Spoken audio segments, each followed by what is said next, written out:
Assalamualaikum warahmatullahi wabarakatuh. Perkenalkan kami dari kelompok 3, mata kuliah pembelajaran IPS anak berkebutuhan khusus. Pertama-tama di sini kami akan memperkenalkan anggota kelompok kami. Yang pertama yaitu saya sendiri, Destia Bekti Fitriani dari kelas A01.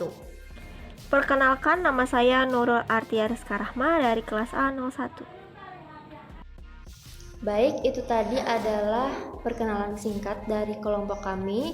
Selanjutnya, sini kami akan menjelaskan materi yang akan kami bawakan yang berjudul Prinsip Pembelajaran Tunanetra. Sebelum masuk ke judul tersebut, terlebih dahulu kita harus tahu apa sih tunanetra itu. Tunanetra adalah istilah umum yang digunakan untuk kondisi seseorang yang mengalami gangguan atau hambatan pada indera penglihatannya. Seperti yang kita ketahui, berdasarkan tingkat gangguan, anak tunanetra ini terbagi menjadi dua, yaitu totally blind atau buta total dan low vision, masih memiliki sisa penglihatan. Program pembelajaran yang digunakan pada anak totally blind yaitu mengalihkan fungsi indera kepada indera lain yang masih berfungsi. Sedangkan pada anak yang mengalami low vision yaitu memaksimalkan sisa penglihatan yang dimilikinya. Menyinggung sedikit materi yang telah kita pelajari sebelumnya, bahwa anak tunanetra ini memiliki karakteristik kognitif, sosial, emosi, motorik, serta kepribadian yang sangat bervariasi. Hal ini tergantung pada sejak kapan mereka mengalami ketunanetraan, bagaimana tingkat ketajaman penglihatannya, berapa usianya, serta bagaimana tingkat pendidikannya. Baik, itu saja materi yang bisa saya sampaikan. Selanjutnya akan dijelaskan oleh teman saya yaitu Nur Anissa Rahmi. Baiklah, saya akan melanjutkan materi berikutnya, yaitu layanan pendidikan tunanetra di Indonesia. Anak tunanetra pada dasarnya membutuhkan suatu pendidikan untuk mengembangkan potensi yang dimilikinya secara optimal. Meskipun dengan segala keterbatasan, terutama pada indera penglihatannya.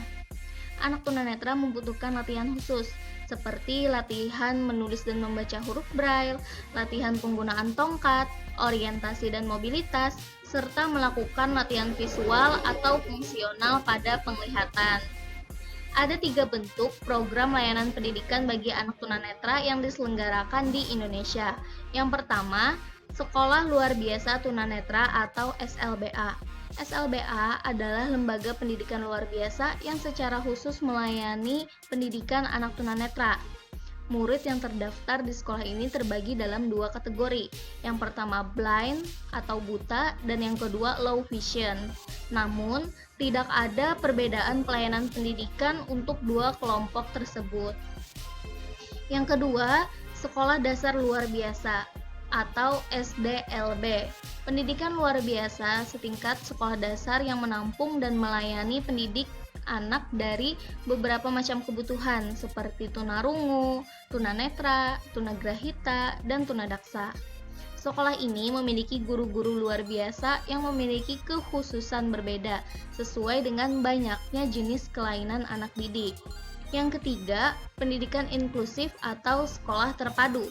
Pendidikan terpadu adalah suatu bentuk program pendidikan yaitu anak tunanetra belajar bersama-sama di kelas biasa dengan anak pada umumnya. Jenjang pendidikan terpadu meliputi SD, SMP, dan SMA. Sedangkan pendidikan sekolah inklusif ada yang sudah melakukan modifikasi metode atau kurikulum di samping fasilitas guru kunjung, guru pusat sumber yang membantu siswa tunanetra memperoleh kebutuhannya di sekolah normal. Selanjutnya akan dijelaskan oleh teman saya Nurul Artia Rizka Rahma.